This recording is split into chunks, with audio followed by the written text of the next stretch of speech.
রমজান বলতে আমি কঠিন কিছু তোমার উপরে চাপাই নাই। ইউরিদুল্লাহু বিকুমুল ইউসরা ওয়ালা ইউরিদু বিকুমুল উসরা। কোরআনে আল্লাহ বলছেন রমজানের কথা বলতে গিয়ে আল্লাহ বলছে, বান্দা মনে করো তোমার জন্য আমি কি কি দিছি রমজানে। স্বাভাবিক সারা বছরের নেক আমল তো আছেই, বাকি নতুন করে কি দিলাম? এক নম্বরে ধরে নেন, নতুন করে আল্লাহ তাআলা রমজানে আমাদেরকে কি দিলেন? 1 মাসের রোজা, রোজা রাখতে হবে। 2, প্রতিদিন তারাবি পড়তে হবে। 3, ইফতার করতে হবে। 4, রাত্রিবেলা সাহারি খাইতে হবে। 5, শেষ দশকে এতেকাফ করতে হবে। 6, শেষ দশকের বেজর রাত্রিগুলোতে সবে কদর তালাশ করতে হবে। আর কি? আর পুরাটা মাস গুনাহ থেকে বাঁচতে হবে। আল্লাহ তাআলার নেক আমল 5 ওয়াক্ত নামাজ, জিকির, তেলাওয়াত, দোয়া, কান্নাকাটি এর মধ্যে লিপ্ত থাকতে হবে। এই তো কথা। আল্লাহ তাআলা বলেন, বান্দা বিশ্বাস করো, এই যে যা যা দিছি আমি, ইফতার, সাহারি, এতেকাফ, তারাবি, রোজা, নামাজ, আল্লাহ বলে বান্দা বিশ্বাস করো, আমি এই বিধানগুলো সাজাইতে গিয়া দিতে গিয়ে আমি আল্লাহ নিজে তোমার সহজ যেন হয়, কষ্ট যেন না হয়, আমি আল্লাহ কসম নিজে খেয়াল করেছি। ইউরিদুল্লাহু বিকুমুল ইউসরা, আমি আল্লাহ চেয়েছি তোমার যেন সহজ হয়। ওয়ালা ইউরিদু বিকুমুল উসরা, আমি আল্লাহ তাআলা তোমার জন্য কঠিন হোক এটা চাই নাই। প্রথম যেভাবে বিধান শুরু করছি নবীজির জামানায়, প্রথম রোজার শুরু, রমজানের শুরু, ওইখান থেকেও আমি বান্দা সহজ করতে করতে করতে বর্তমানের অবস্থায় আনছি। শুধু কমাইছি, বাড়াইছি না, শুধু কমাই আনছি। সংক্ষেপে বলি, প্রথম রাসূলুল্লাহ সাল্লাল্লাহু আলাইহি সাল্লামের জামানায় রোজা এর বিধান ছিল কি? এর বিধান ছিল, মৌলিক নিয়ম ছিল যে নবীজির জামানায় প্রথম রমজানের রোজা রাখার নিয়ম ছিল সুবহে সাদিক থেকে, মানে সকালবেলা যে ভোরের টাইম, সুবহে সাদিক থেকে রোজার টাইম শুরু হইতো। সন্ধ্যা হইলে, সূর্য ডুবলে, মানে আমরা যখন ইফতার করি তখন ইফতার খাওয়ার অনুমতি ছিল। কিন্তু তখন রোজা ছিল কেমন? মানে আমাদের নবীজির জামানায়, সাহাবাদের জামানায় রোজার বিধান ছিল এরকম যে সন্ধ্যা হইলে ইফতারির টাইমে যতক্ষণ পর্যন্ত সজাগ থাকবে, মানে আরেকবার ঘুম না যাবে, ততক্ষণ পর্যন্ত আপনার সে খাবার দাবার, স্ত্রীর সাথে মিলামিশা সব করতে পারবে।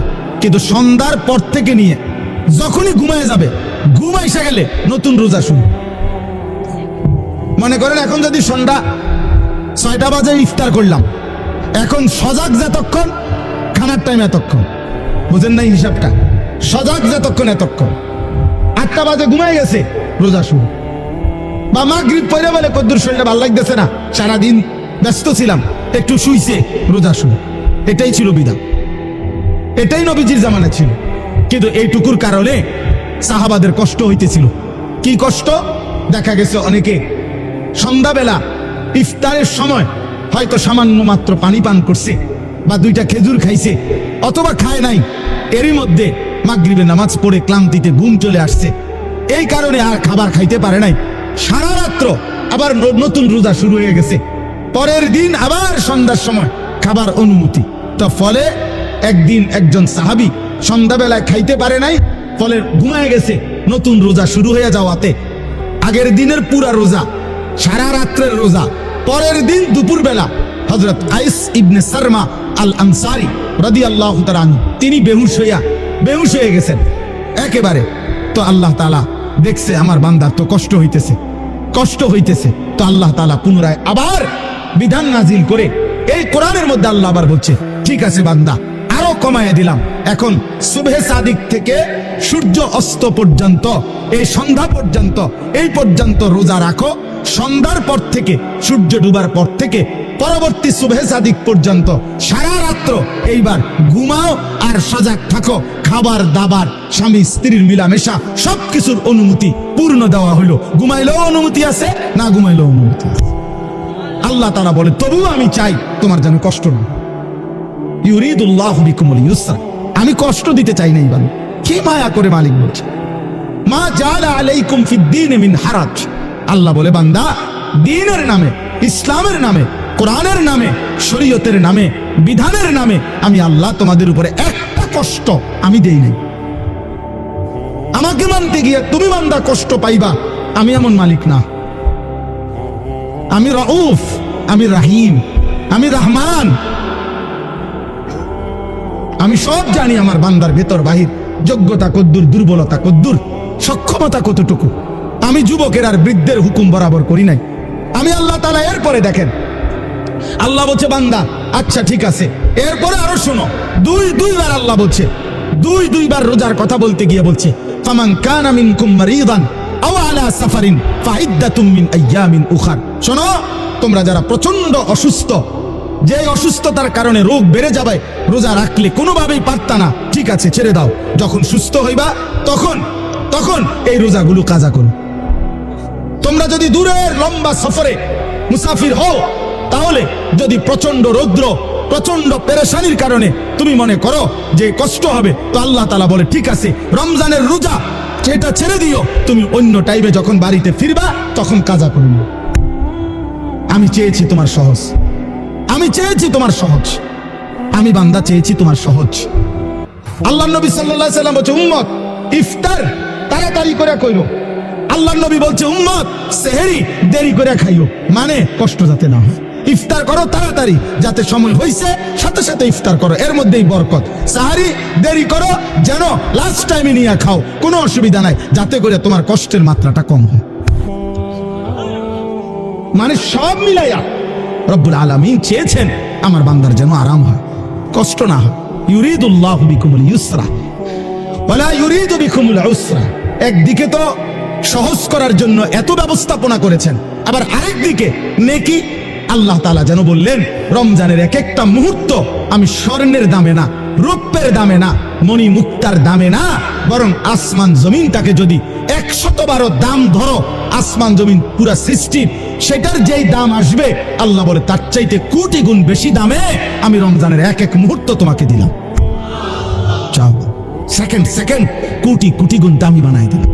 1/70, এটাও বলছি প্রাথমিক, এটা বলছি স্বাভাবিক হিসাব, 1/70, কিন্তু মূলত হইল আল্লাহ তাআলা এই 70 লেখবার আগেও ফেরেশতাদের আল্লাহকে জিজ্ঞেস করে, আল্লাহ আপনার বান্দার রমজানের এই নেকিটা 70 লিখতাম নি। আল্লাহ বান্দার দিকে তাকাইয়া যখন দেখে গুনাহ থেকে মুক্ত, আল্লাহর জিকিরে তার জিহ্বা ভিজা, আল্লাহর মহব্বত তার কলিজার মধ্যে, সুন্নাত মোতাবেক তার জীবন, আল্লাহ তখন বলে না 70 না 700 লেখো, 700, 7,000 লেখো, 70,000 লেখো, 7 লক্ষ লেখো, 70 লক্ষ লেখো, 7 কোটি লেখো, 70 কোটি লেখো, 70,000 কোটি লেখো।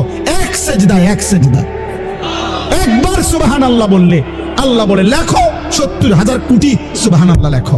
কোন বেলায় আল্লাহ মহব্বতের জোশে, আল্লাহ তার মায়ায় আল্লাহ বলে ফেরেশতা তুমি লিখো না, আসা আক্তুবু, আমি আল্লাহ নিজেই লিখবো। এই নেকি তুমি দিয়া পারতা না, আমি দেবো আমার বান্দার নেকি। বলেন বাপ, বলেন আহাজ মুসলমানের সন্তান, যদি তোমরা বুঝতা যে তোমাদের মালিক তোমাদের প্রতি কি পরিমাণ খেয়াল করেছে, রাসূলুল্লাহ সাল্লাল্লাহু আলাইহি সাল্লাম আমাদের প্রতি কি পরিমাণ খেয়াল করছে। আর দুর্ভাগ্য হলো আমরা যারা আমাদেরকে 24 ঘন্টা ধ্বংস করে দেওয়ার জন্য লিপ্ত, সেই ইহুদি, সেই খ্রিস্টান, সেই নাস্তিক, সেই মুরতাদ, সেই বেঈমান, তোমরা যুবক তাকাইয়াই আছো তাদের দিকে। চুল তোমার বেঈমানের মতো যে তোমারে গুলি করতে চায়, চেহারা সুরত তোমার বেঈমানের মতো যে বেঈমান তোমাকে গলা টিপে মেরে ফেলতে চায়। বলেন পৃথিবীর একটা বেঈমান, ইউরোপের একটা দেশ, কোন দেশ কিংবা দেশের কোন প্রেসিডেন্ট কিংবা কোন দেশের কোন মানবতাবাদী কোন ব্যক্তি আজ পর্যন্ত বলেছে কিনা যে মুসলমানকে আমি কলিজা দিয়া ভালোবাসি? হ্যাঁ, তাহলে যে আমারে ঘৃণা করে, যে আমারে ধ্বংস করতে চায়, যে আমারে 24 ঘন্টা আমার জাতি, আমার গোষ্ঠী, আমার সম্প্রদায়, আমার কওমকে যে ধ্বংস করে দিতে চায়, সে আমার প্রিয় হবে কেন? আল্লাহ আমাদেরকে বুঝ দান করেন। অতএব আজকে আমার এতটুকুই কথা শেষ। আমি প্রত্যেকের কাছে অনুরোধ করলাম, রমজান মুমিনের জন্য ভিন্ন কিছু, আখিরাত প্রত্যাশীর জন্য রমজান আলাদা কিছু। যার আখিরাত দরকার তার জন্য রমজান অনেক কিছু।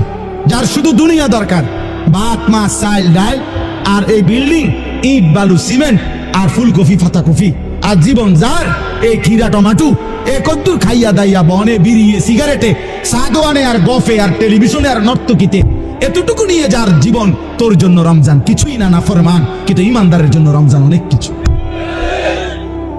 যার আখিরাত দরকার তার অনেক কিছু, তার জন্য অনেক কিছু।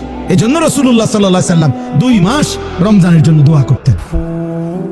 এজন্য কিতাবে আছে আউলিয়া কেরাম 1 বছর ছিলেন, এক রমজান শেষ হইলে, ঈদের চাঁদ উঠলে, ঈদের দিন আবার পরবর্তী রমজানের জন্য দোয়া শুরু করতেন।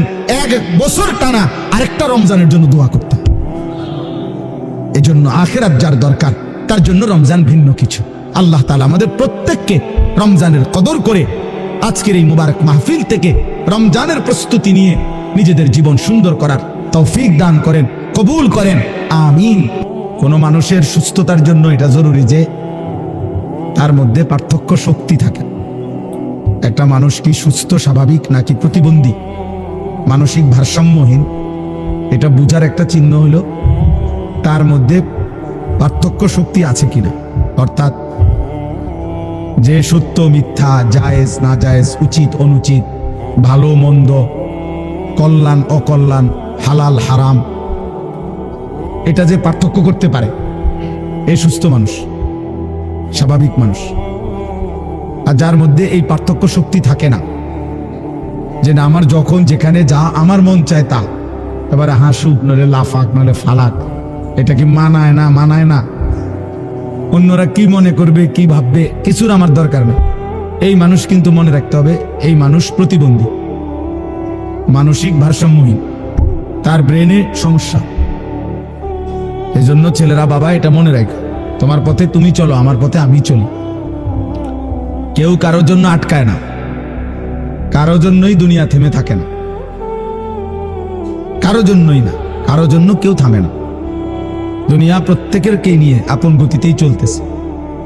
ওয়াকুল্লুম ফি ফালাকিন ইয়াসবাহুন, সব কিছু একটা নির্দিষ্ট গন্তব্যের দিকেই চলতেছে।